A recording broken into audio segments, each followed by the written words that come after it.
Enkosi ngokuhlala nathi nisasibukele apha e-SABC lihaye isebe lezempilo kwiphondo laseGauteng livakalise inxalabo yokwanda kwenani labantu abasulela abanesifo soxinzelelo lwegazi i-hypertension ngelasemzini abangaphantsi kweminyaka engama-45 ubudala. Amagosa ezempilo alumkisa ngelithi abantu abaninzi abayazi imeko yoxinzelelo lwegazi lwabo, nto leyo inyusa umngcipheko wokufunyaniswa kwesigulo esele sihambele phambili kwanokubakho kweengxaki ezimandundu zempilo. Uxinzelelo lwegazi ludla ngokubizwa ngokuba ngumbulalo ochwechwayo, i-silent killer, kuba kunokukhula ngaphandle kweempawu ezibonakalayo. Ukufumana ke iinkcukacha ezithe vetshe ngalo mba masamkele apha kumagumbi ethu osasazo umnumzana uSteve Mabona nosisithethi sesebe lezempilo laseGauteng. Mhlekazi wam sikubulise sikwamkele e-SABC lihaye Lotshani. Lotshani ma nginithokoze nabalaleli bethu bonke. Enkosi kakhulu. Ezi nkcukacha ziyothusa kakhulu kwaye ndiyafuna uqonda into yobana mhlawumbe ingaba kutheni ziyinxalabo ingakumbi kweli phondo lalapha eGauteng.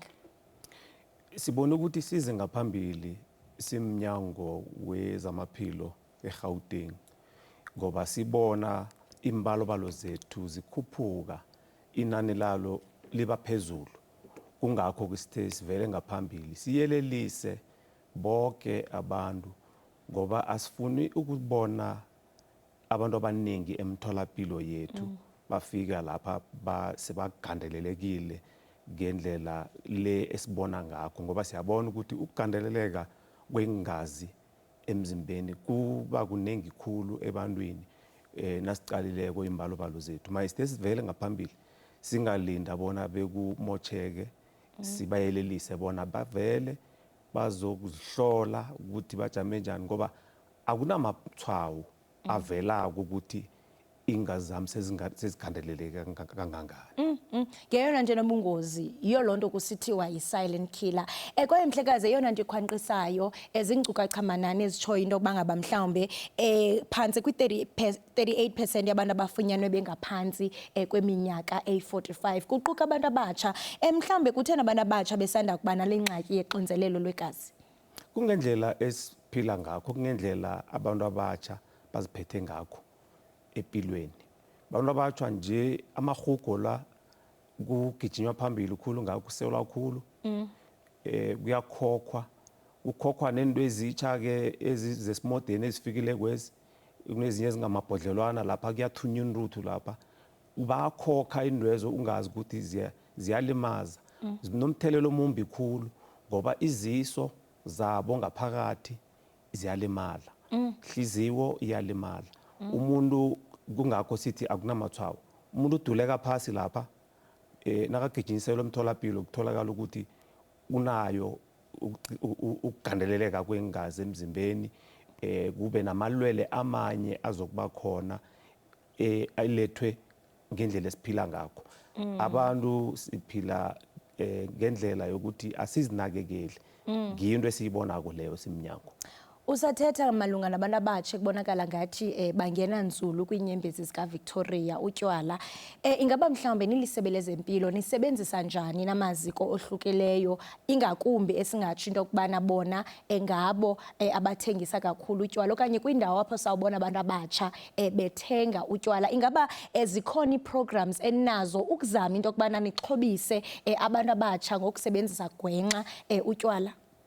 Usomkhandlu wethu ucetshwa ukutshela wona ukhambela phambili zonke ezimayelana nabomma nazonke eziyalana nabantu abatsha.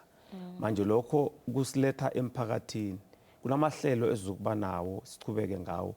Uthe usomkhandlu kufanele sithi siyabaphilisa, sine-hashtag siyabaphilisa, siyoke emphakathini bahlolwe, sibagqugquzele bahlolwe ngoba akunanto ebhadelwako lapho. Basiqala ukuthi mhlambe izinga likuphi, nalaba abathatha imithi sibagqugquzele ukuthi bayithathe imithi, abantu bangadlulisi, sazi ukuthi nalapha kubuntombandonga mhlambe kujanywe njani. Zonke le nto lezo siye emphakathini sisebenzisane nabo, sikhuluphele ukuthi nabanye abasemphakathini bazakwazi ukuthi basebenzisane nathi siyelelise ngaleyo ndlela.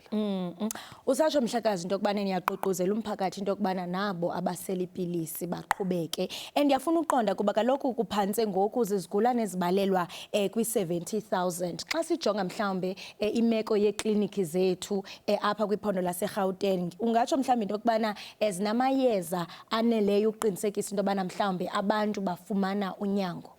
Amayeza wona akhona. Uzakhumbula ukuthi ugandeleka kwengazi umuntu uzokuza kithi inyanga zibe sithandathu siloko simcala simnikela njalo njalo ukuya phambili umuntu ozokuthola inhlahla kithi manje hayi sibagcugcuzele sinento esiyilethileko yesimodern ukuthi umuntu abhalise lapha emtholapilo ukuthi mina ngikhaya ukhona umtholapilo oseduze nami la ningangilethela zona ngilethela imithi le sengikhambe ngenyawo ngiyokuthatha imithi leyo siqalela lokho ukuthi umuntu angavilaphi ukuya emtholapilo angavilaphiswa ukuthi mhlambe akanamali yokukhwela ngoba abanye uthola ukuthi umtholapilo ukudanyana manje kunendawo esizikhona emphakathini yonke kunendawo la abathola imithi ngenyanga nenyanga bakwazi ukuthi bathole lapho umuntu akhamba ubhalisile bamnikele ngilaba beswigiri ngibo bona laba bobulelo esikhuluma ngabo lo ngebentumbantonga njalo bonke bayakwazi ukuthi bakuthola imithi la abaphoqeleke ukuthi beze emtholapilo bazogcwala lapha imjeje ibe mide kani umuntu bekangaya lapho eduze athole imithi yakhe leyo. Usathetha njalo ngokuya kumtholampilo ekhona imbalelwane siye sayifumana kwabanye ababukeli balapha eSABC lihaye. Ndiyafuna uqonda malunga nendaba since sijonga kakhulu into yokubana ichaphazela kubantu abatsha mhlambe umuntu osomtsha kuyakwazeka into yokubana afike emtholampilo ufumanise ngenxa yeminyaka yakhe ubana hayi usemncinci kakhulu afunyaniswe into yokubana unalo uxinzelelo lwegazi kodwa ke kuthiwe hayi no maka anganikezwa pilisi mhlambe aqala zijonge atye kakuhle mhlambe xa ingathi le meko iyayixinzeleleka aphinde abuyele emtholampilo ingaba ziba khona izimo ezinjalo bona abahlengikazi bethu bayaqala ukuthi umuntu ngangani ngoba sizwile ukuthi umzimba na omkhulu nakho kuyakubangela lokho manje hayi esiguguzele abantu ukuthi kube nento esiyenzako umsasavuke kube nento ayenzako akhamba khambe nakabhalela gijima kube nento ayenzako abanye bayakhamba baya lapha bazivocavoca benzani akwenzeke lokho umzimba wehle ngoba umzimba omkhulu unawo umthelela emimbi ngoba amagulo abamaningi uthola ukuthi akusi umgulo munye okhona lapho kodwa umuntu akakazi ukujikiswa bathi khamba ubuyele ekhaya bangakamhlaziyi bangakamqali yonke into leyo kufuze bayenze into bamtshela yona bamtshelela ukuthi uzakukhamba uzakubuya godi baqala ukuthi into zikhamba njani kodwa siyabagcugcuzela abantu ukuthi akuyiwe umuntu azihlole umuntu azazi ukuthi ujamephi. Ngoku ndiyafuna uqonda kuba kaloku kule nto ithethayo into yokubana ingakumbi abantu esingatsho into yokubana banamizimba emikhulu basemngciphekweni wokufumana uxinzelelo lwegazi mhlambe siyaqonda into yokubana ukutya konyukile ngoku kwaye ke xa nizawukhuthaza abantu into yokubana batye ukutya okusempilweni apha epokothweni ukutya kuyasinda njengoko nisitsho into yokubana igrosa iphezulu kakhulu mhlawumbe isithini kubantu esiqondayo into yokubana funeke batye healthy kodwa ngapha amaxabiso okutya aphezulu.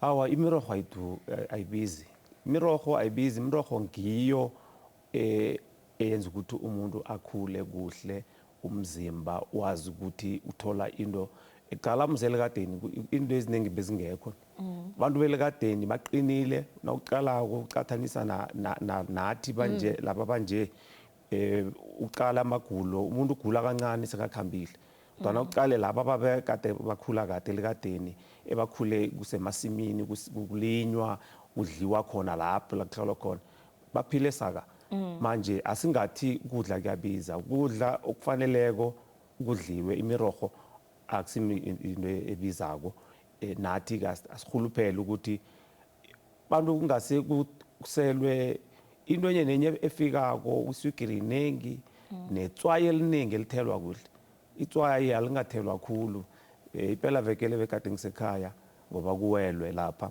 umuntu ukudla bakubeka phasi angakazwa nokuzwa sekafuna itswayi akuze itswayi uyathela angakakuzwa nokuzwa ukuthi ukudla kunjani manje itswayi liyingozi khulu ngilo elenzela ukuthi mhlambe umuntu agandeleke ngendlela yakhona.